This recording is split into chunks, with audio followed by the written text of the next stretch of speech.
안녕하세요. 오늘도 사연살롱을 찾아주셔서 감사합니다. 저는 현재 남편과 이혼 후 친정엄마와 합쳐 초등학교에 다니는 딸과 함께 살고 있는 30대 후반 여성입니다. 어쩌다 보니 여자 셋, 그것도 3대 모녀가 함께 살게 되었는데요. 요즘 저희 엄마 얼굴에는 매일같이 웃음꽃이 만발합니다.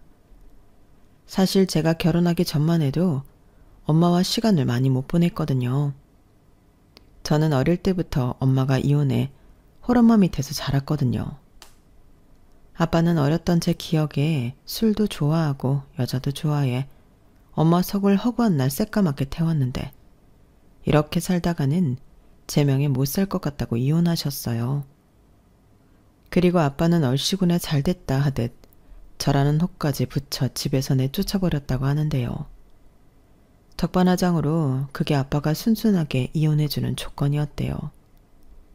당시 저희 엄마는 직업이 따로 있는 사람도 아니었는데 정말 땡전 한 푼도 없이 어린 딸을 데리고 그 집에서 쫓겨났다고 하더라고요. 아니, 보통 이혼을 하게 되면 유책 배우자가 위자료도 주고 양육비도 줘야 하는데 아빠는 한 푼도 줄 수 없다고 딱 잡아뗐다고 하더군요. 그리고 엄마는 더럽고 치사해서 돈 달라고 매달리지도 않았다고 했는데요. 그만큼 이혼하고 싶은 마음이 더 컸기에 그냥 없으면 말지 그런 심정으로 저에게 외가인 당신 친정으로 가셨다고 했어요. 그런데 그때만 해도 워낙 옛날 사고방식의 사람들이 많을 때라 외할머니는 매정하게도 이혼하고 돌아온 당신 딸을 받아주지 않았어요. 시집 갔으면 죽어도 그 집 귀신이야. 어디 이혼을 해서 친정으로 새끼 데리고 기어와. 나는 너 못 받아줘. 시집 갔으면 그만이지. 너는 출가 외인이야. 나한테는 남이라고. 그러니까 네 서방 찾아가서 이혼 다시 모르고 코 박고 조용히 살아. 알겠어? 안 가고 뭐해? 빨리 정서방한테 가서 받아달라고 빌어. 생각해보면 외할머니는 그런 사람이었어요. 아들과 딸을 철저히 차별하고 시집 보낸 딸은 명절에도 올 필요 없다며 선을 그으셨는데 엄마는 외할머니 성격을 모르는 것도 아니면서 지푸라기라도 잡고 싶은 심정으로 외갓집을 가셨다고 했어요. 하지만 문전박대도 모자라 저런 모진 말까지 들었으니 그 상처가 어마어마했고 어렸던 저는 그날 엄마가 엄청나게 울었다는 것만 기억할 뿐입니다. 결국 저희 모녀는 엄마의 바로 위인 이모 집으로 갔어요. 그리고 딱 하루만 신세를 지고 이모가 빌려준 단돈 100만 원을 가지고 서울로 올라왔는데요. 아마 그때부터였을 거예요. 엄마가 아주 독한 사람이 되었거든요. 어렸던 저는 엄마 얼굴을 보는 게 쉽지 않았어요. 분명 상에 차려진 밥이나 제가 쓸 용돈을 보면 엄마가 집에 다녀간 것은 맞는데 도대체 잠은 언제 자는 건지 어렸던 저는 늘 엄마 걱정을 하고 살아야만 했네요. 그리고 그런 독한 마음으로 버틴 엄마는 보험을 팔며 그 진가를 발휘했는데요. 매달 보험왕은 늘 저희 엄마 차지였어요. 하지만 그때는 보험에 대한 인식이 많이 좋지 못할 때라 엄마를 무시하는 사람들도 많았는데 엄마는 늘 이렇게 말씀하셨죠.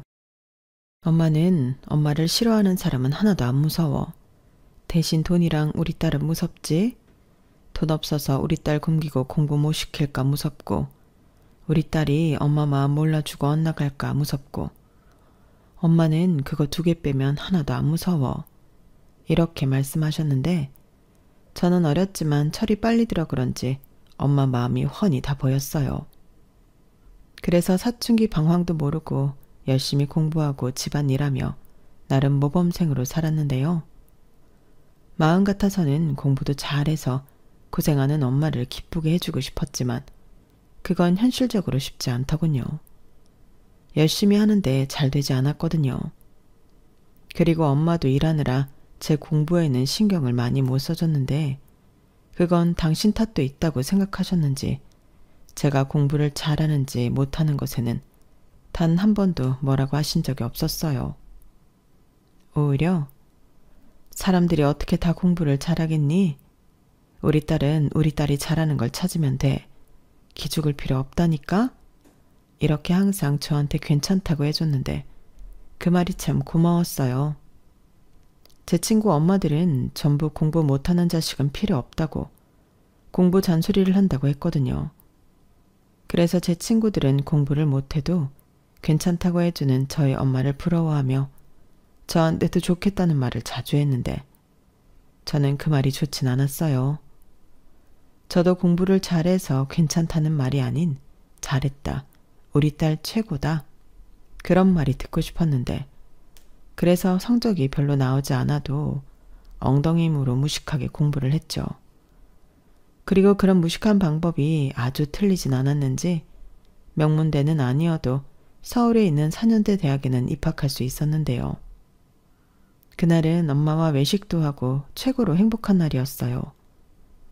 비록 외식 후 엄마는 고객을 만나러 가야 한다며 급히 가셨지만 엄마가 저를 위해 열심히 일한다고 생각했기에 서운하지 않았죠. 그리고 혼자 고생하는 엄마를 위해서라도 저 역시 빨리 돈을 벌고 싶었어요. 이왕이면 저희 엄마 소원대로 책상 앞에서 컴퓨터 두드리며 편한 일을 하고 싶었죠. 대학 졸업 후 눈높이를 조금 낮춰 대기업은 포기하고 꽤 이름난 기업에 입사를 지원하니 제 전략이 효과가 있었어요. 그렇게 회사에 입사한 저는 월급을 받으며 사회인이 되었고 그렇게 열심히 일을 하다 남편을 소개로 만나게 되었어요. 이왕이면 비슷한 일을 하는 남자면 좋은데 남편은 일식당에서 일을 한다고 했고 처음에는 별 기대 없이 나간 자리였는데 사람이 괜찮더라고요. 남편과 제 첫 만남은 딱 그 정도였어요. 누가 먼저 홀딱 반해서 연애를 시작한 게 아니고 점점 가랑비에 옷 젖듯 가까워졌는데요. 기대가 없는 상대여서 그런 건지 어느덧 제 마음속에 남편이 자리하고 있었어요. 무엇보다 제가 이혼 가정에서 자랐다는 말을 들었을 때 남편은 금방이라도 울 것 같은 얼굴로 저더러 많이 외롭고 고생이 많았겠다며 속상해했는데 저런 착한 마음을 가진 남자라면 제 친구처럼 마누라 속을 뒤집지는 않을 것 같다는 막연한 생각이 들더라고요. 그리고 혼자 벌어 저를 대학 공부까지 다 시킨 저희 엄마를 대단하다고 입에 침이 마르도록 이야기했는데 그 부분도 좋았어요. 저 역시 뭐든 열심히 하는 엄마를 많이 좋아했고 한편으로는 존경했거든요. 그러면서 저 역시도 엄마처럼 열심히 일해 인정받고 싶다는 마음이 컸는데요. 그래서 일도 참 열심히 했어요. 남들보다 빨리 승진하고 싶었거든요. 그러다 20대 후반 남편과 결혼을 결심하게 되었고 그렇게 저는 엄마가 한 번 더 생기게 되었는데요. 툭 까놓고 제 엄마가 아닌 남편의 엄마는 제가 아는 그런 엄마가 아니었어요. 욕심도 많고 질투도 많고 세상에서 자기가 가장 돋보여야 하는 사람이었는데 그렇다 보니 시아버님 제 남편까지도 당신 손에 넣고 쥐락펴락 하고 싶어 하셨죠. 그리고 당신 아들은 물론이고 시아버님까지 저를 좋아하시는 통에 저는 빼박으로 시어머니 눈밖에 나고 말았는데요. 제가 이혼 가정에서 자랐다는 것이 아주 좋은 빌미가 되었죠. 그래도 당신 아들이 죽기 살기로 저랑 결혼을 하겠다고 하니 천하의 시어머니도 아들을 말릴 수는 없었는데요. 그렇게 저희는 상견례를 하게 되었어요. 그리고 저희 엄마를 면전에서 보게 된 시어머니는 또다시 시기 질투가 폭발하는 듯 보였는데 전에 남편한테 들은 얘기가 있었어요. 우리 엄마가 외할아버지가 그러셨는데 나이는 먹어도 철이 안 들었대. 돈 있는 집 막내딸로 태어나 자기 하고 싶은 대로 다 하고 자랐는데 이제 와서 그걸 어떻게 고치냐고. 그러니까 엄마 이겨먹을 생각하지 말고 못 살겠으면 멀리 떨어져 살라고 하시더라. 라고 하시더라고요. 그때는 저 소리가 무슨 말인가 살짝 이해가 가지 않았는데 상견례 때 모습을 보니 그 말이 무슨 말이었는지 단번에 이해가 갔어요. 분명히 한참 어린 제가 봐도 시어머니는 나이만 먹었는지 정신연령이 저보다 어렸거든요. 왜 어린애들이 대놓고 샘부리고 자기 성질대로 안 되면 악쓰잖아요. 시어머니가 딱 그랬어요. 게다가 시아버님은 공무원이라 무슨 나란히 하는 집 사모님 행세는 다 하고 사셨는데 남편의 외할아버지 말씀처럼 시어머니는 저희 엄마와 다르게 편하게 살 팔자신 것 같더군요. 하지만 세상은 공평하다고 중매로 만났다는 시부모님은 사이가 그닥 좋아 보이진 않았는데요. 일단 시아버님이 시어머니를 많이 무시하셨어요. 그렇다고 시아버님이 경우가 없는 분은 아니었는데 시어머니가 워낙에 사리분별을 못하시니 애 혼내듯 시어머니한테 훈계를 하시더라고요. 그럼 또 왜 자기한테만 뭐라고 하냐고 뿔이 나셨는데 나이는 어디로 드셨나. 제가 봐도 한숨이 절로 나오는 거 있죠. 그리고 이건 좋다고 해야 하나 나쁘다고 해야 하나 살짝 헷갈리는데 시어머니는 아무리 30년 가까이 시아버님과 살아서도 시아버님을 엄청 좋아하셨어요.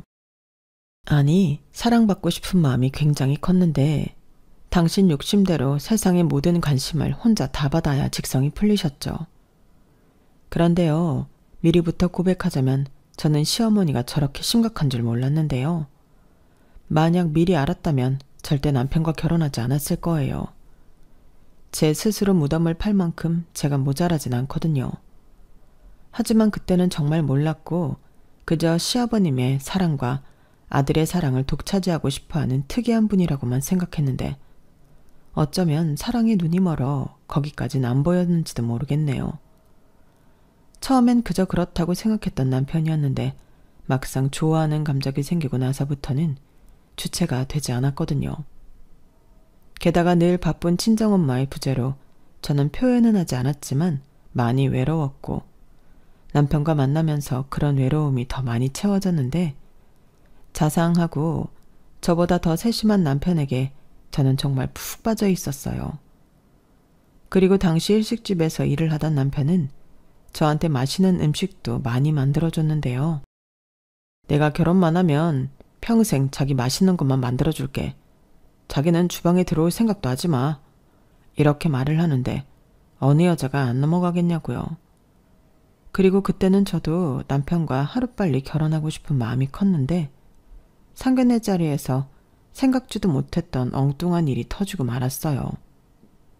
글쎄 시부모님이 다른 자리도 아니고 상견례에서 부부싸움 비슷하게 투닥거리셨는데 그 이유가 저와 저희 엄마 때문이었죠. 이게 무슨 말이냐 하면 시아버님의 배려심과 자상함이 문제의 시작이었는데요. 아무래도 남편 없이 혼자 참석한 저희 엄마를 시아버님이 배려해 주신 게 시어머니 눈에는 거슬렸나 보더라고요. 게다가 결혼 허락을 받으러 갈 때부터 저를 마음에 들어 하시고 좋아해 주셨던 시아버님을 시어머니는 탐탁치 않게 생각하셨어요. 그래서인지 초면임에도 불구하고 시어머니는 기회는 이때다 하시며 저와 저희 엄마를 한꺼번에 깎아내리셨어요. 그나저나 딸은 엄마 팔자 담는다고 하던데 우리 사이는 괜찮을까 모르겠어요. 듣자 하니 사별이 아니고 이혼하신 거라면서요. 그럼 남편분과는 어떻게 지내고 계세요? 제가 경험이 없어서 이혼한 부부에 대해서는 잘 몰라서요. 당신 그게 도대체 무슨 경우 없는 말이야? 조용히 못해. 내가 뭘 어쨌다고 이래. 경우가 없다고? 내가? 내가 뭐 결혼을 안 시키겠다고 한 것도 아닌데 당시야말로 왜 이렇게 오바를 해? 나는 그냥 걱정돼서 그러는 거야. 둘이 잘 살아야 하는데 혹여라도 뒤늦게 장인이라는 사람이 나타나면 어떡해. 그리고 애들도 이혼하겠다고 할까봐 걱정이 되지. 당신 제정신이야? 아직 결혼도 안 했는데 무슨 이혼할까봐 걱정을 해. 사돈 앞에서 못하는 소리가 없어. 아닙니다. 걱정되실 수도 있죠. 그런데 사부인 걱정하실 필요 없습니다. 저 다희 아빠랑 헤어지고 단 한 번도 본 적 없어요. 어디서 살았는지 죽었는지 지금도 모르고 살거든요. 이제 와서 나타날 일 절대 없으니 마음 놓으세요. 아이고 그게 마음처럼 되나요? 그래도 다희 아빠잖아요. 나중에 늙고 병들면 자식 찾아올 수도 있죠. 그렇게 두지 않습니다. 애당초 아빠 노릇한 게 없는 인간인데 제가 그 꼴은 절대 못 보죠. 그리고 그 사람 얘기는 좋은 얘기는 아니라서 이만하시는 게 어떨까요? 애들 결혼시키기 위한 좋은 자리잖아요. 사부인이 걱정하는 일은 제가 장담하는데 절대 없습니다. 아유, 죄송합니다. 이렇게까지 말씀하시는데 저희야 당연히 믿습니다. 당신 뭐해? 죄송하다고 해야지. 그리고 사부인, 이 사람이 가끔 이렇게 생각 없이 말을 하는데 이해해 주세요. 당신은 무슨 죄 졌어? 뭘 자꾸 죄송하다고 하고 이해를 해달래? 상견례는 이런 거 저런 거 허심탄회하게 다 이야기하는 자리야. 애들 결혼하고 문제 생기면 안 되니까. 그리고 왜 자꾸 나만 사돈 앞에서 까내려? 당신 진짜 계속 이럴 거야? 좋은 자리에 나와서 왜 이래? 죄송합니다. 저희가 이렇게 살아요. 그나저나 저희 아들한테 들었는데 정말 대단하십니다. 무슨 보험왕이시라면서요? 네? 아유, 왕은 무슨, 그냥 먹고 살려고 열심히 하다 보니까 그렇게 됐네요. 저는 우리 딸 잘 키울 욕심밖에 없었거든요. 그래서 아빠 없이 키웠지만 부족함 없이 키우려고 노력 많이 했는데 그래도 부족한 게 많을 겁니다. 성에 차지 않아도 예쁘게 봐주세요. 여부가 있을까요? 차고 넘치게 너무 감사하기만 한걸요. 이렇게 귀하게 키운 딸을 저희 아들한테 주셔서 감사합니다. 이제 한 가족이니 우리 자주 봐요. 어머머? 무슨 사돈지간끼리끼리 자주 봐. 당신 진짜 왜 이래? 오늘 왜 이렇게 오바를 하는 건데? 죄송했다가 감사했다가 아주 난리도 아니네. 당신이 자꾸 이러니까 우리가 미치는 것 같잖아. 저기 사돈, 저는 솔직한 사람이라서 그냥 편하게 얘기할게요. 저는요, 원래 걱정이 많은 사람이에요. 엄마 마음이 다 그런 거잖아요. 이왕이면 좋은 집에 장가 갔으면 하는 마음이요. 하지만 자식 일이 내 마음대로 되는 것도 아니고 또 지들이 좋아 죽겠다고 하니까 그냥 시키는 건데 이거 하나만 꼭 알아주세요. 이 사람은 다혜가 너무 좋다고 하지만 저한테는 부족한 며느리짜리입니다. 저도 희망사항은 있을 수 있잖아요. 그래도 서로 노력하며 잘 지낼 테니 우리 아들 잘 좀 대해주세요. 요즘은 사회가 백년 손님이 아니라 처가 머슴이라고 하던데 저는 절대 그 꼴을 못 보거든요. 그런 생각까지 하셨어요? 사부인도 참. 걱정하지 마세요. 절대 머슴으로 쓰지 않겠습니다. 그리고 사부인이 솔직한 분이라고 하시니 저도 편하게 말씀드려도 될까요? 저 역시도 형우가 썩 마음에 들진 않았어요. 저도 희망사항이 있을 수 있잖아요. 저 역시도 이왕이면 우리 딸 좀 더 편하게 살 수 있도록 해주는 사위를 보고 싶었거든요. 그런데 둘이 좋아 죽겠다고 하고 또 내 사위라고 생각하지 이젠 이뻐 보이더라고요. 그러니 사부인도 내 며느리라고 생각하고 이뻐해 주셨으면 좋겠습니다. 서로 노력해야죠. 그래야 애들도 양가 눈치 안 보고 지들끼리 행복하게 살 거고요. 그날 저는 새삼스럽게 저희 엄마의 언변에 깜짝 놀랐어요. 분명 시어머니는 저희 엄마 기분 나쁘라고 시비를 거걸 텐데 그 말을 저렇게 멋지게 받아치다니 제가 나설 필요도 없었는데요. 시어머니는 말발로 되지 않다는 걸 느꼈는지 얼굴만 시뻘개져서 냉수만 들이켰고 시아버님은 역시 보호망이라고 하시다니 말솜씨가 대단하십니다. 아무래도 다혜가 엄마를 닮아서 똑부러지나 보네요. 허허 라며 연신 웃기만 하셨는데 그러자 시어머니 표정은 더 울그락불그락 해지셨어요. 그리고 걱정한 대로 그날 댁으로 돌아가셔서 대판 싸우셨다고 남편한테서 들었는데요. 자기 마누라 개망신 시켜놓고 뭐가 그렇게 좋아서 신났냐고 그렇게 악을 쓰셨다고 하더라고요. 이 정도 이야기하면 보통은 저런 시어머니를 보고 어떻게 결혼을 할 생각을 했어? 자기가 자기 발짝 꼬았네. 이런 말씀을 하시는 분들도 계신데 시어머니가 저렇게 바락바락 하셔도 저는 자신 있었어요. 일단 시아버님이라는 든든한 방패가 있으셨고 그때는 남편이 저리도 우유부단한 놈인지 미처 몰랐는데요. 일단 저는 제 성격 믿고 결혼을 예정대로 진행했어요. 애당초 시어머니랑 잘 지낼 마음이 없었기 때문에 시어머니가 저런 사람이라는 건 저에게 그다지 중요하지 않았죠. 그리고 그걸 시어머니도 아셨는지 자기한테 꺾이지 않고 따박따박 제 할 말 다 하는 저를 참 싫어하셨는데요. 그렇게 제 길을 꺾으려 하시더라고요. 너는 휴일이라고 남편도 안 도와주고 집에서 퍼져 쉬고 있냐? 내가 정말 속이 상해서 너 당장 네 남편 가게로 튀어오지 못해? 남 가게도 아니고 남편이 개업을 해서 고생을 하고 있으면 마누라가 쉴 때라도 나와서 거들어야지. 너는 주말이면 회사 안 가지만 우리 아들은 언제 쉬니? 어머니, 가게 오셨어요? 저 원래 주말에 가게 가서 돕는데 오늘은 감기 기운이 있어서 약 먹고 쉬고 있거든요. 하필 오늘 오셨네요. 제가 가서 일할 때는 오시지도 않더니. 뭐야? 너 말에 뼈가 있다? 그래서 꼴랑 감기 걸렸다고 안 온다고? 꼴랑 감기가 아니고 저 정말 많이 아파요. 그 애한테 물어보세요. 이런 식으로 나오겠다 이거지?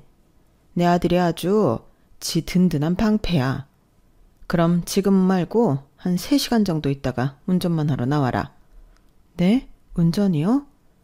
내가 오늘 모임이 있어서 친구들을 우리 아들 가게로 불렀어. 원래는 술까지 마실 생각은 없었는데 오늘은 기분이 좋아서 술 한잔들 하자고 하네? 대리 부르면 그것도 돈이잖아. 네가 나와서 내 차 운전 좀 해다오. 어머니, 대리비 얼마나 한다고요? 저 약 먹어서 운전하면 안 돼요. 지금도 약이 독한지 핑핑 도는데 운전하면 사고 나요. 그래서 약도 먹었겠다 좀 자려고 했는데 그래야 빨리 털고 그이 가게 가서 도울 수 있지 않겠어요? 오늘은 그냥 대리 부르세요. 여차하시면 그이한테 대리비 달라고 하시고요. 너 정말 이럴 거야? 아주 시어머니랑 맘먹자는 거지? 너 내가 주시하고 있다. 조심해. 아마 전날은 친구분들 앞에서 며느리한테 대접받는 시어머니 코스프레를 하고 싶으셨던 것 같았어요.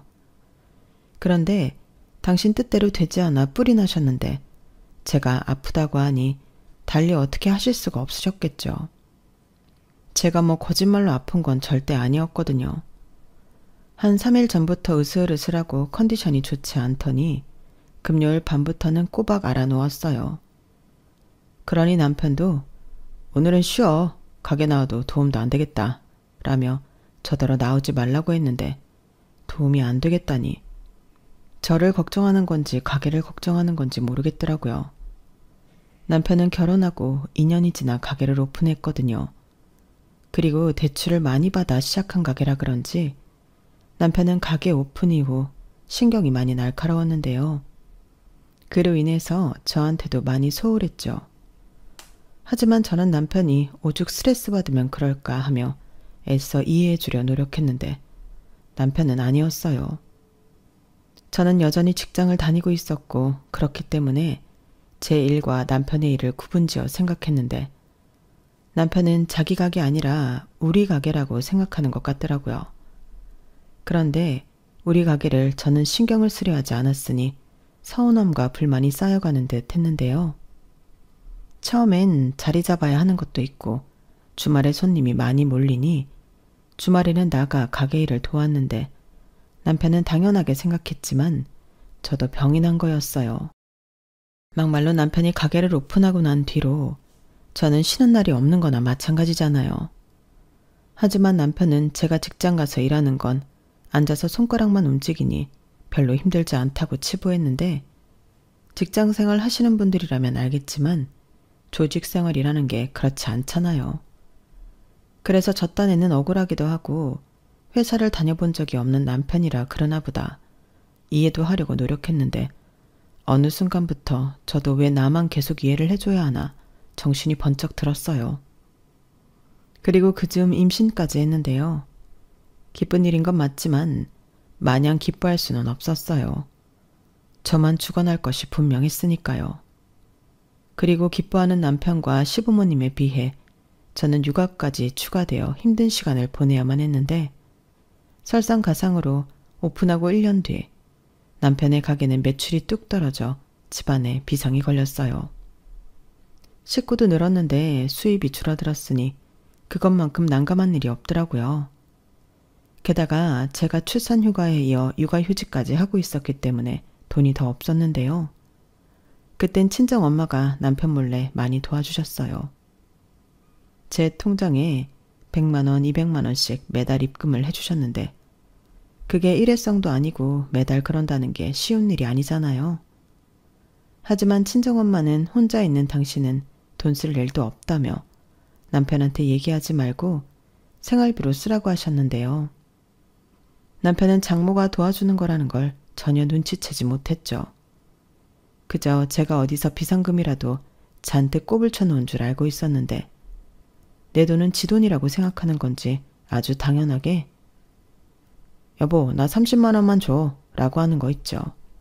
하지만 제가 미쳤나요? 그 돈을 주게요. 그러니 저희는 그때부터 자주 싸웠어요. 아무리 애틋한 견우직녀도 돈 문제 앞에서는 원수가 되는 거죠. 그리고 원수된 남편은 모질이의 효자가 되었죠. 아무리 능력 없는 아들이라도 우리 아들 지켜 세워주니까 남편은 자기 엄마라면 아무 소리도 못했어요. 장사가 안 돼서 힘들다는 소리도 못했고 허구한 날 친구들 끌고 와 몇십만 원씩 음식을 먹고 가도 그 돈을 달라고도 못했는데 제 입장에서는 속이 터질 수밖에요. 저런 인간인 줄 알았다면 외로움이고 나발이고 축구 공 차듯 뻥 하고 힘껏 차버릴걸. 그제야 저는 제 손으로 정성스럽게 제 무덤을 팠다는 걸 알았는데요. 정말이지 자식 때문에 참고 살았네요. 제 딸한테는 이혼 가정 어쩌고 하는 꼬리표는 달아주고 싶지 않았거든요. 대신 남편이고 시어머니고 저는 제 할 말은 죽었다 깨어나도 하고야 말았는데요. 전에 친정엄마가 그랬어요. 엄마가 참으면 네 딸도 커서 참고 산다? 그게 딸이야. 네 시어머니가 너 상견례 때 그랬지? 딸은 엄마 팔자 담는다고. 나는 그 말이 아직까지도 내 속을 뒤집는다. 그래, 너는 내 딸이니까 닮았겠지. 근데 봐봐, 좋은 것만 닮았잖아. 네 딸도 그렇게 키워. 이렇게 말씀하셨는데 저도 딸 가진 엄마가 되고 보니 엄마가 무슨 마음으로 그런 당부를 했는지 알 것 같았어요. 그래서 더 당당하게 살려고 노력했는데 그러다 정말 이대로면 안 되겠다 할 정도로 남편의 가게가 힘들어졌어요. 이제 그만 고집 부리고 가게 정리해. 장사해도 손해라면서 그런 멍청한 짓을 왜 하냐고. 왜 하긴 죽지 못하니까 하는 거지. 장사해도 손해지만 그래도 희망은 있잖아. 근데 이거 접으면 뭐 남아? 빚잔치하고 아무것도 없는 거야. 우리 빈손 되는 거라고. 아니지. 가게 낸다고 지금 빚만 남는 거지? 그렇다고 더 가면 낭떠러지 빚더미에 올라가는 걸 뻔히 알면서도 가게를 못 접는다고? 직원 월급도 못 줘서 혼자 하잖아. 신경 꺼. 언제는 우리 가게 아니고 내 가게라며. 내 가게 내가 알아서 할 테니까 너는 애나 키워. 하유, 애는 뭐 거저 키워? 남편이 돈을 안 갖고 오는데 내가 어떻게 애를 키워? 자기 비상금 있잖아. 왜? 이제 비상금 다 떨어지고 없냐? 비상금 같은 소리 하네. 그거 비상금 아니거든? 나는 애당초 비상금에 빚자도 꺼낸 적이 없어. 그럼 그 돈은 뭔데? 혹시 어디서 훔쳤어? 훔쳤다. 우리 엄마 통장에서 훔쳤어. 진짜 장모한테 부끄러운 줄 좀 알고 살아라. 아니면 당신만 좋다는 어머니한테 가서 돈 좀 달라고 해. 왜 여기서 우리 엄마 얘기가 나와? 나는 뭐 알고 썼냐? 장모님은 돈도 많아. 아직도 보험이 잘 되나 보지? 그럼 이참에 푼돈 말고 목돈이라도 좀 달라고 해봐. 하나뿐인 딸인데 혹시 알아? 해줄지. 미쳤네. 그 입 안 닫아? 학교 다닐 때 염치라는 건 안 배웠냐? 뭐야? 너 지금 나 무시하냐? 나도 대학 나왔거든. 어디서 하늘 같은 서방을 무시해. 서방 같은 소리 하네. 서방 대접 받고 싶거든 서방 노릇을 해. 아니 그건 바라지도 않을 테니까 애비 노릇이라도 해 좀. 저희는 남편의 가게가 되지 않아 한가한 만큼 둘이 치열하게 싸웠어요. 거짓말 조금 보태서 아침, 점심, 저녁 매일 3번 이상은 내가 왜 저런 인간이랑 살지? 확 이혼할까? 이런 생각을 했는데 그때까진 정이 아주 조금은 남았는지 남편이 불쌍하다는 생각도 했었죠. 다들 어렵다는데 내 남편만 잘못한 건 아니었으니까요. 하지만 계속 이렇게 밑빠진 독에 물을 부을 수는 없었는데요. 한편으로는 지가 호되게 당해봐야 정신을 차릴 것 같았어요. 그래서 눈 딱 감고 남편이 제대로 망하기를 기다렸는데 오래도 가지 않더군요. 정말 보증금 다 까고 빚더미에 올라 장사를 접게 되었어요. 그때 시아버님이 난리가 나셨어요. 왜 마누라 말 안 듣고 고집부려서 이 사단을 만드냐고요. 지가 모자라면 현명한 마누라 뒀다 뭐해. 유진이 엄마가 진작에 접으라고 했다며? 당신은 왜 우리 아들 말은 안 듣고 며느리 말만 들어? 얘도 사정이 있으니까 그랬겠지? 당신 누구 아빠야? 팔은 안으로 굽는데 왜 당신 팔만 밖으로 굽어? 감싸고 돌 걸 돌아. 아휴, 아무튼 나는 도와줄 돈도 없고 그럴 마음도 없다. 네가 저지른 짓 네가 수습해. 왜 사고는 네가 쳐놓고 남더러 책임져 달래? 아빠는 남이 아니잖아. 나도 진짜 이러고 싶지 않아서 여태 도와달라는 말도 못했는데 좀 도와줘. 또 후자금 뭐 그런 거 준비해 놓은 것도 없어? 막말로 내가 장남인데 엄마 아빠 노후는 내가 책임지지. 그러니까 그 돈 있으면 좀 내놔봐. 지랄하네. 네가 우리 노후를 책임져? 나는 싫다. 그래. 니네 엄마나 데리고 가서 좀 책임져라. 왜 갑자기 거기에 나를 찍어 붙여? 노후는 뭐 새장가 가게? 그래. 중매로 콧게사 이만큼 살았으면 됐지. 쟤 망하는데 당신이 일조했잖아. 오만 사람들 다 데리고 가서 거기 가서 기분 내고 며느리 흉보고 사람들이 다 뒤에서 수군거려. 웃겨. 다들 와서 좋다고 처먹을 때는 언제고 우리 아들 조금 힘들어졌다고 곳에 그 주둥이를 놀리고 사나? 내가 뭐라고 했어? 다 부질없는 짓이라고 했지? 이 집에서 야무진 건 우리 며느리 하나야. 또 시작이다. 아주 며느리가 좋아 죽지? 왜? 며느리가 당신 첫사랑이랑 닮았니? 처음부터 수상하다 했어. 왜 그렇게 챙겨? 왜 그렇게 예뻐해? 아니다. 제 엄마한테도 그랬지? 뭐야? 왜 그래? 뭔 개소리야? 왜 사람 이상한 놈 만들어? 나는 성실하고 열심히 사는 사람 다 좋아해. 여태 나랑 살아놓고도 아직도 그걸 몰라. 당신 그거 자격지심이야. 당신이 그렇게 못 사니까 그런 사람들 괜히 까내리는 거지. 지금 생각해도 참 골이 아픈 집구석이었어요. 그나마 정상은 시아버님 한 분이셨는데 남편은 왜 하필 시어머니를 닮았는가 짜증이 나더라고요. 그리고 결국 시아버님은 남편을 도와주지 않으셨어요. 저는 부랴부랴 복직을 했고 남편은 막노동에 오토바이 배달까지 할 수 있는 건 전부 하며 빚을 갚았어요. 남편이 버는 건 남편 빚 갚고 제가 버는 건 생활비를 했죠. 사실 그렇게만 살면 풍족하진 않지만 살 수는 있었어요. 그런데 가게를 폐업한 후부터 남편은 힘든지 살이 쭉쭉 빠졌는데 시어머니가 애가 닳더라고요. 당신 아들만 죽어난다고 저더러 직장 있으니까 대출받아 빚 갚으면 안 되냐고 억지를 부리셨어요. 너는 네 남편 저렇게 힘들어도 괜찮냐? 제가 뭐 도박을 했어. 식구들 먹여 살리려고 가게 하다가 생긴 빚인데 네가 좀 대출받아서 갚아줘도 되지. 왜 야박하게 선을 긋냐? 선 그어야 살죠. 아님 뭐 같이 죽어요? 사실 지금은 제가 가장이에요. 제가 벌어서 저희 식구들 먹고 살잖아요. 그리고 유진 아빠가 버는 건 자기 빚 갚는 건데 딱히 하실 거면 저를 딱히 하셔야 하는 거 아니에요? 뭐라고? 네가 뭐가 딱해? 너는 여름이면 에어컨 나오고 겨울이면 히터 나오는 사무실에 앉아서 편하게 일하잖아. 아, 진짜 너는 처음 볼 때부터 정이 안 가더니 끝까지 그래. 내가 그때 정말 죽는 신용을 해서라도 결혼 못하게 뜯어 말렸어야 했는데. 그러게요. 왜 안 말리셨어요? 안 그랬으면 저도 이러고 안 살잖아요. 좀 열심히 하시지. 너 그 입 안 닫아? 어떻게 된 게 그 주둥이는 연신 사람 복장을 뒤집냐? 네 엄마가 그러라고 가르치든? 네, 할 말 하고 싶은 말 당당하게 하고 살라고 가르치셨어요. 그래야 제 딸이 저 닮는다고요. 어머님이 그러셨잖아요. 딸은 엄마 팔자 닮는다고요. 제가 여기서 죄 없이 어머니한테 지면 저희 유진이도 그런 것만 배우면 어떡해요. 저는 그 꼴은 절대 못 봐요. 시어머니는 제 말에 혈압이 오른다며 잘못했다는 소리 할 거 아니면 연락도 하지 말라고 하셨어요. 그 말이 얼마나 감사했는지 마음 편하게 연락도 안 드리고 살았는데요. 단 2년 정도 남편이 고생하며 돈을 버니 빚도 어느 정도 갚았다고 하더라고요. 그런데 안 살 거면 몰라도 옆에서 힘들어하는 남편을 보니 저도 마음이 그다지 좋진 않았는데 빚은 다 갚았으니 자기 책임은 다 했고 앞으로가 걱정이었어요.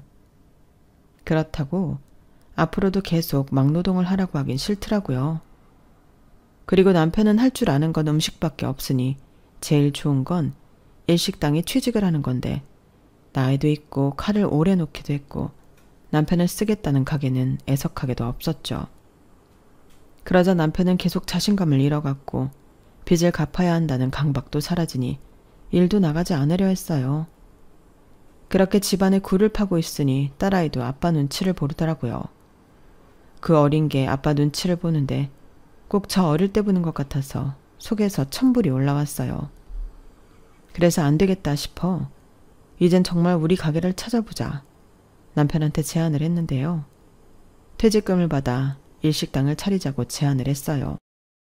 대신 이번에는 정말 죽기 살기로 해야 하니 레시피 연구도 좀 하고 일식이 신선한 재료가 생명이다 보니 공급처도 신경 써서 알아보자고 했는데 남편은 신나서 제 말이면 무조건 다 한다고 충성충성 했더랬죠. 그때는 집안 살림도 어찌나 척척 잘만 도와주던지 순간이었지만 제 팔자가 피는 것만 같았는데 시어머니는 거꾸로 속에서 부하가 치민다고 하셨어요. 금쪽 같은 자기 아들이 며느리한테 굽실거리는 꼴을 보려니 목구멍에 밥이 안 들어가신다고 하더라고요.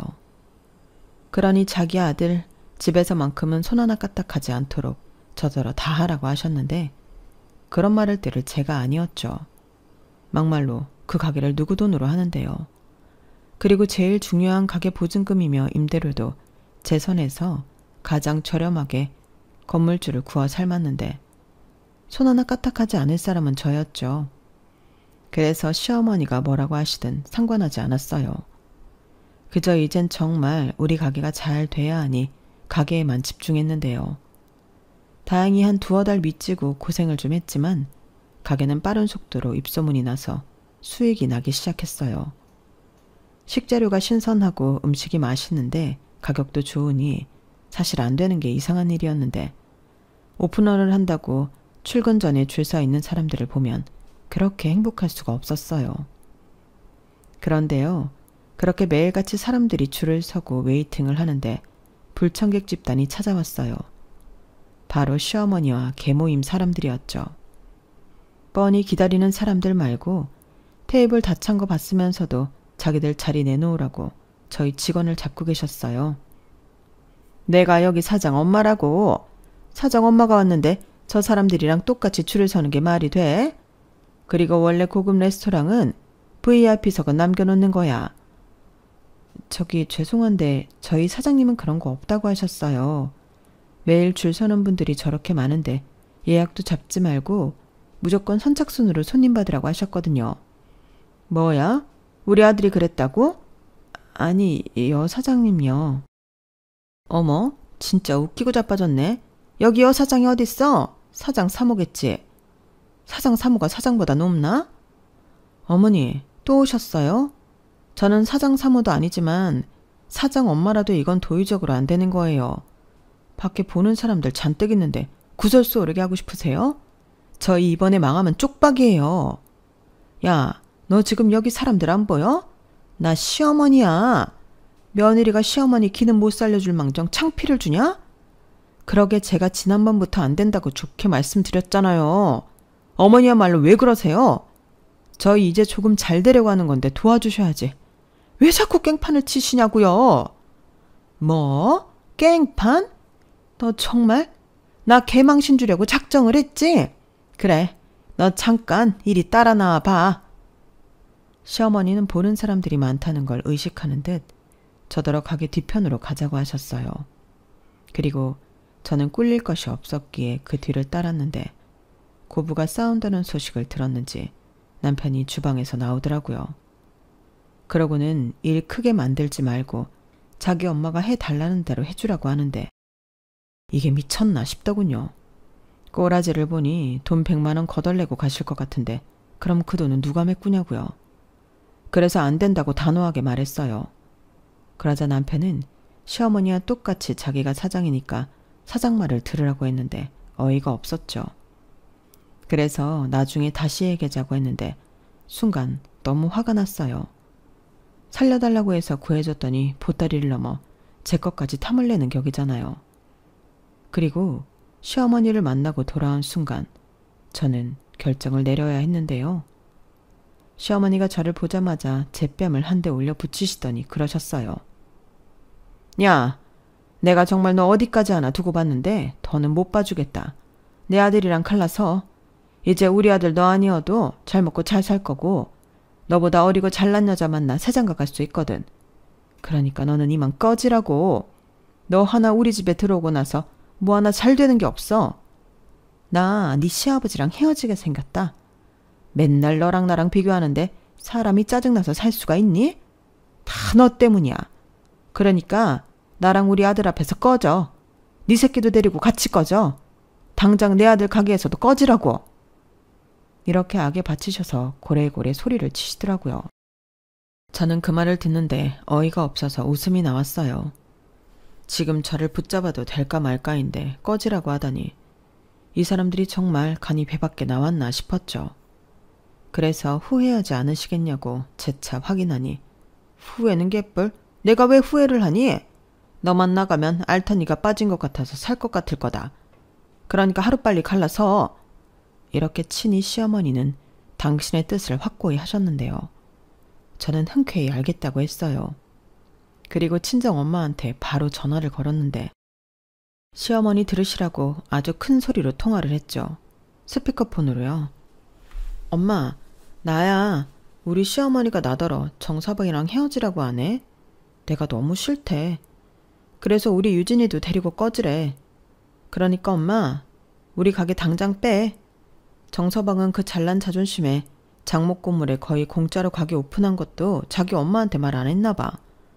나도 정말 지긋지긋하다. 그냥 이혼하고 엄마처럼 우리 딸 열심히 키울래. 그게 훨씬 낫겠어. 뭐야? 그 인간들이 진짜 너한테 그랬단 말이야? 아주 호강에 겨워 요강에 똥을 싸지. 내가 그 가게 빼주려고 얼마를 손해봤는데 내가 사위 이뻐서 그 자리 가게를 줬나? 내 딸 살라고 해줬지. 알겠다. 당장 그놈의 가게부터 빼야지. 너 미련 갖지 말고 당장 나와. 뭐냐? 지금 뭐 하는 거야? 이 가게가, 아니 이 건물이 사부인 거였어? 아니 어떻게, 그런 말 없었잖아. 네 엄마 언제 건물 샀니? 아니 어떻게 건물을 사? 보험 팔아서 건물을 샀다고? 보험도 팔고 열심히 재테크도 하시고 그래서 재작년에 이 건물 사셨어요. 원래는 이 1층 고깃집 들어오는 거였는데 저희 엄마가 위약금 세게 물어주고 저희 가게 내주신 거거든요. 유진 아빠가 그런 말은 일절 안 했죠. 싫은 말도 못하지만 자기 자존심에 남한테 꿀리는 말도 못하는 모질이니까. 그래도 그렇지 어머니는 아들이 무슨 돈이 있어서 이런 가게를 차렸다고 생각하셨어요? 이거 재퇴직금 올인한 거고 저희 엄마가 보증금의 월세까지 완전 대폭 할인해 주셔서 하는 거였어요. 근데 어째요? 헤어지라고 하셨고 저도 더 살 마음 없고 이제 네 거 내 거 제대로 갈라서 이혼할게요. 그래서 하는 말인데 여기서 꺼질 사람은 제가 아니거든요. 아주머니가 아들 데리고 나가세요. 어차피 저희 주방에 직원들이 있어서 괜찮아요. 설마 이런 일 생길까봐 제가 비싸도 일식 셰프들 데리고 왔거든요. 뭐라고? 아니 나는... 시어머니는 아까까지만 해도 소리 지르며 잘만 떠들더니 갑자기 말을 더듬기 시작하셨어요. 그리고 똥 마려운 강아지 마냥 어쩔 줄을 몰라 하셨는데 남편이 불안했는지 모습을 나타내더라고요. 그리고는 저한테 쩔쩔매는 자기 엄마를 보고 저한테 확인도 하지 않고 화를 냈는데 시어머니는 그러지 말라고 말리고 남편은 기세등등하게 저한테 몰아붙이고 가관도 아니었어요. 그리고 그런 장면은 가게 CCTV에 고스란히 찍혔는데요. 남편도 모든 사실을 알고는 자기 엄마를 원망하며 좌절했어요. 그리고 협의 이혼 안 하면 소송하겠다고 하니 남편이 매달리고 난리도 아니었어요. 당연히 그랬겠죠. 쥐뿔 아무것도 없는 남편이 제가 없으면 밥이나 먹고 살겠어요? 게다가 시부모님도 이혼이 임박인데 벌이도 없는 자기 엄마랑 뭐 어쩌고 살게요? 그러니 죽자 살자 저한테 매달리기 시작했는데 이미 확고하게 마음을 먹은 저를 설득할 수는 없었어요. 그리고 한번 마음먹으면 빠꾸가 없는 저희 엄마 성격상 가게부터 정리시켰는데요. 계속 장사하고 싶으면 제대로 보증금이랑 월세 내놓으라고 하니 지가 사장이라고 뻐길 때는 언제고 남편은 아무 말도 못했어요. 결국 제가 이혼 소장을 보내니 남편은 알겠다고 빈손으로 쫓겨났어요. 시아버님이 시어머니한테 방 얻어살라고 1,000만 원을 위자료로 줬다고 하더라고요. 그러니 남편은 그 집으로 들어가게 되었는데 당장 돈 버는 사람이 없으니 남편이 죽어도 다시 하기 싫다던 막노동을 다시 하게 되었어요. 그리고 틈틈이 저를 찾아와 빌고 또 시어머니 역시 부빌 때는 저밖에 없어 미안하다 사정사정 했는데 기가 막혔네요. 아가 미안하다. 내가 그때는 귀신에 씌었나 봐. 아 내가 미쳤지. 너 같은 애가 또 어딨다고. 너한테 할 말 없다. 정말 미안해. 네가 우리 아들 한 번만 봐주면 다시는 내가 너한테 안 그러마. 정말이야. 막말로 우리 아들이 잘못한 건 없지 않니? 다 부족한 나 때문이지. 내가 니들 앞에 안 나타날게. 죽은 듯 살게. 그러면 되잖니. 아니다. 내가 니네 엄마한테도 가서 빌게. 사실은 부러워서 그랬어. 쥐뿔 아무것도 없는 여자가 돌도 잘 보고 당당하니까 배알이 꼬여서. 미안하다. 시어머니는 이렇게 연신 안 나오는 눈물을 쥐어짜며 사정하셨어요. 하지만 이제 와서 후회한들 한번 결심한 일을 바꾸고 싶진 않았어요. 저도 그 엄마의 그 딸이라 한번 정하면 무르는 법이 없거든요. 그래서 포기하시라고 사정 봐서 애 양육비는 천천히 받겠다고 했는데요. 결혼할 때 남편이 해온 건 그대로 줬어요. 그래야 그 인간도 저한테 따지고 말고 할 빌미가 없죠. 어차피 그래봤자 남편이 들고 온 건 별로 없어서 아쉽지도 않았거든요. 그리고 위자료 뜯어내야 하는데 그거 안 하는 대신 연락하지 말라고 약속도 야무지게 받았는데 이혼이 확정되던 날 저는 해방을 맞은 독립군의 심정이었어요. 친정엄마는 이혼할 당시 앞으로가 막막했다고 했지만 저는 든든한 엄마라는 뒷배가 있으니 좋기만 하더라고요. 그리고 저희 엄마도 애써 참고 살지 말라고 했는데요. 그렇게 저는 모든 걸 다 정리하고 엄마 집으로 들어갔어요. 다행히 먼저 다니던 회사에서 먼저 연락이 왔고 마침 직장을 구하고 있다는 저에게 다시 회사로 돌아오라는 감사한 제의를 해주셨는데 그리하여 지금은 원래 있던 제자리로 돌아가게 되었어요. 장사도 나쁠 건 없었지만 뭐니 해도 하던 일이 최고더라고요. 익숙하고 잘할 수 있는 일을 하고 있으니 전에 다닐 때는 몰랐는데 매일 출근하면 행복했어요. 마치 대학 졸업하고 처음 입사했을 때 느꼈던 설레임과도 비슷했는데 언젠가 회사가 힘들고 그만두고 싶을 때 그때의 기억을 떠올리면 좋을 것 같아요. 제가 떠나보니 알게 되었거든요. 제가 회사를 너무 좋아한다는 걸요. 그리하여 지금은 신나게 일하고 또 엄마와 저희 딸과 행복한 일상을 보내고 있는데요. 남들은 팔자 센 이혼한 모녀가 산다고 수군거릴 수도 있겠지만 저는 지금이 제일 만족스러워요. 엄마와도 시간을 자주 보낼 수 있으니 어릴 때 한이 풀리는 것 같고 저보다 저희 딸을 더 잘 챙겨주는 엄마가 있어 너무 든든하기만 한데요. 남편과 살 때를 비교하면 삶의 질이라는 게 차원이 달라요. 매일 엄마가 해주는 맛있는 밥을 먹고 밤마다 엄마와 TV 드라마도 보고 수다도 떨고 하루를 마감하는데 이보다 더 좋을 수가 없는 거 있죠. 저희 엄마는 똘똘한 건물 덕에 이젠 달리 일을 하지 않고 계십니다.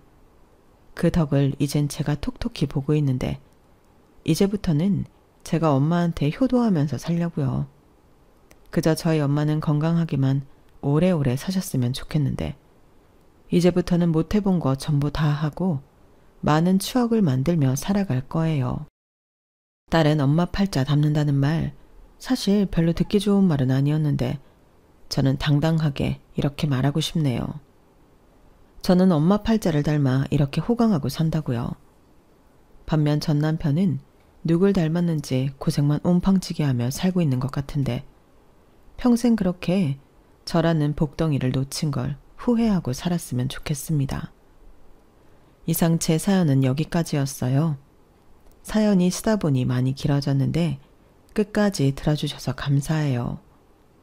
추운 계절이 지나고 어느덧 따뜻한 봄이 찾아오듯 여러분들의 인생에도 따뜻한 온기가 가득하시길 진심으로 바라며 안녕히 계세요. 고맙습니다. 여러분, 사연 댓글에 응원과 현명한 조언 부탁드려요. 좋아요와 구독은 저에게 큰 힘이 됩니다. 오늘도 좋은 일 가득하세요.